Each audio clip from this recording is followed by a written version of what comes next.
D&D keeps getting in the news. Now it's even escalated to Fox News, like ultimate normie news, as people are realizing what the woke mind virus has done to the game.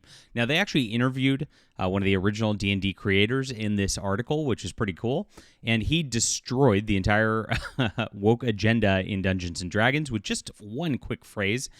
This is a great article, and we're going to go over exactly what's going on in Dungeons & Dragons in case you missed it, and just some of the ridiculous things that these people at Wizards of the Coast / Hasbro are doing at this point. It is destructive. It's making games unfun. And that's actually their entire agenda. They want to destroy everything you love. They want to destroy every property you love, every interesting thing, because it's all about making a new ground zero for their own woke mind virus crap, trying to force you into the misery with them. That's really what it's about. Everybody's equal. It's commie crap, and it's really obnoxious here.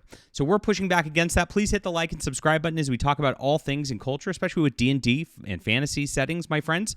I am a fantasy writer myself, and I would love for you to check out my Adventures of Baron von Monocle. It's a 6-book series. It's about an airship crew that's questing, fighting monsters.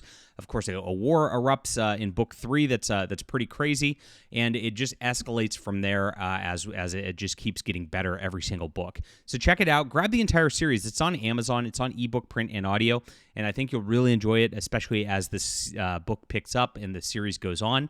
It's in the description below. Thank you so much for checking out our fantasy work right here, and we really appreciate all the readers out there. D&D players are fantastic, and of course has made this a perennial bestseller, so I really appreciate you guys for being there. Grab that in the description below today. Okay, so races are now species in the beloved game Dungeons & Dragons. This is the first thing that SJWs do in everything they ever come across. They change the terminology. They like to define language, right? That's why gay is not gay. It used to just mean happy. We're having a gay old time, right? They took that and co-opted it. Why? Because they wanted you to associate their weird fetishes with happy, right? So races are now species because race, it sounds like racism. It's that stupid. This is how dumb these people are, and this is what they're doing in everything, let alone Dungeons & Dragons, because they don't want to just leave things be. It's really sad. So it marked its 50th anniversary, which irks a bunch of loyal fans for that change. That language change is ridiculous. Some character traits have been divorced from biological identity. This is something they're doing too. You used to, get a +2 stat to intellect if you're an elf or whatever, and maybe a +2 for strength if you're a dwarf. Now they're trying to get rid of that because not all dwarfs, right? They're trying to make it muddied so that actually playing as these fantasy races doesn't actually change things. But that's again, not part of reality. Your genetic makeup does actually determine your plus strength or plus intellect a lot of the time. Not completely, but it does, right? And you can train, you can do things, but there is a genetic cap to things as well. So when you do this, you're actually going against reality in a way, which is just makes the game unfun to play again.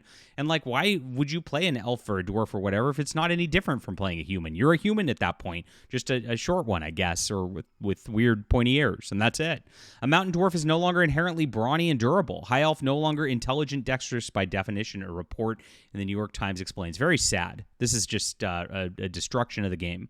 And Wizards of the Coast, Dungeons & Dragons publisher owned by Hasbro, has endorsed a trend throughout role-playing games in which players are empowered to halt the proceedings if they feel uncomfortable. That's in the Dungeon Master's Guide. You make an X with your arms, and if you're triggered, everybody has to stop playing the game and address why you're triggered and let you know that you feel seen. It's really lame. And again, just unfun, negative player experiences, and that's exactly what they're trying to push into the game because they just want to destroy it. The company also now suggests that extended Dungeons & Dragons campaigns begin with sessions allowing players to lay out their expectations and which topics they wish to avoid, including sexual assault or drug use. Oh my gosh. What they're trying to do here is put up a signal flare not only to current players but potential future players that this game is safe, inclusive, thoughtful, sensitive approach to fantasy storytelling, said Ryan Lesser, a frequent Dungeons & Dragons game master, according to the report. But gamers are frustrated. And so here's where original D&D creator Robert J. Kuntz, who is awesome, I hope to get him on the channel for a interview at some point here in the future. He's definitely talking with him in the background here, guys. He says that it's an unnecessary thing, and it is. It's completely unnecessary. The game was fine. It didn't need adjustment. It didn't need changing. All it does is destroy the game, and everybody knows this, right? And so on top of this, he says it attempts to play into something I'm not sure is even worthy of addressing, as if the word race is bad. This is crazy, and he's so right. This destroys them and their entire agenda in one sentence. It's not worthy of addressing. There's nothing wrong with that word. Race is fine. Having racial traits is fine. I mean, gosh, this is so stupid and so insulting to the intelligences of players, as if you can't just understand how a fantasy thing works. This is it. But, this is what these people want to do with the agenda, as I say all the time. Wizards of the Coast executives defended the new rules, saying players desired greater leeway in creating their characters. Now, the thing about Dungeons & Dragons is you have leeway. So it's really stupid on this. But some of it slammed the attempt at more inclusive game, and they argue at its expense of the game's authenticity. Of course, and that's more than just some. It's a lot of different people there. In the next thread about the new Wizards of the Coast Player's Handbook and Dungeons Master's Guide that analyzed D&D's origins, users blasted Wizards of the Coast and Hasbro for distancing themselves from the game's original creators due to their inherent insensitivities. The forward claims that original role-playing game largely excluded women or portrayed them as disrespectfully, and this is the forward by the senior designer at Wizards of the Coast right now. His name's Jason Tondro, and he's been attacking gamers. He's been trying to corrupt this game. He has no talent, from what I could tell. And he says that Gary Gygax portrayed slavery as not a human tragedy, but as a commercial transaction.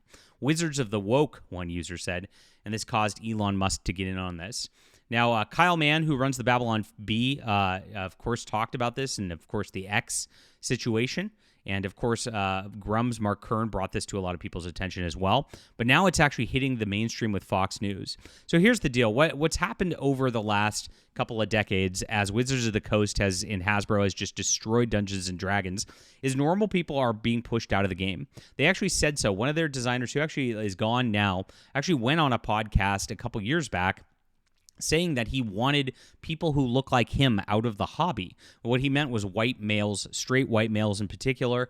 And he says that the hobby's changing. And of course, he was on a black podcast trying to virtue signal and just self-flagellate. It's some weird religion of these like woke white people to try to get black people to bless them like they're gods or something. It's very, very bizarre. But that's what these people act like all the time. And it's very weird. Their obsession with race is so creepy and weird. Most people don't think that. And most people, when they have to be dealing with it and have to deal with these kind of things in a game, they'll just check out and they'll just be like, you know what, I'm going to go do something else. I can have more fun elsewhere and with other people that aren't like this. And that's exactly what's happening with Dungeons & Dragons. They are making the hobby increasingly more niche as they're making it increasingly more political. It is absolutely destroying the game. And this new edition is complete horseshit. Pardon my language, guys. I know I try not to do that on here, but it pisses me off. It really does. And so, honestly, you just got to play the old versions of the game if you still love it. Play different games. There's the Axe, ACKS system, which is really, really good for fantasy as well. And that one's non-woke out there. This is just dead on arrival, and I think that they've just destroyed their brand, which is really, really sad, but it seems like it's intentional with the way that they change words to have different meanings so that they can push their agenda. All right, leave a comment down below with what you think about this. I love that this is hitting Fox News, getting across to the normies. This is something that I think Hasbro very much miscalculated how far this was going to go, and they're scrambling at this point. The only way to save this at this point is to just wholesale start over, get rid of these weirdos, say, you know what, we're going to respect the lore, we're going to respect Gary Gygax and the original edition of the game, and that's where we're going to make our start. But they're not going to do that because SJWs always double down, and we'll be covering it here. All right, leave a comment down below, hit the like and subscribe button, my friends. Thank you for being here, and check out my great fantasy series, The Adventures of Baron von Monocle, right here on Amazon, ebook, print, and audio. Grab it today, my friends.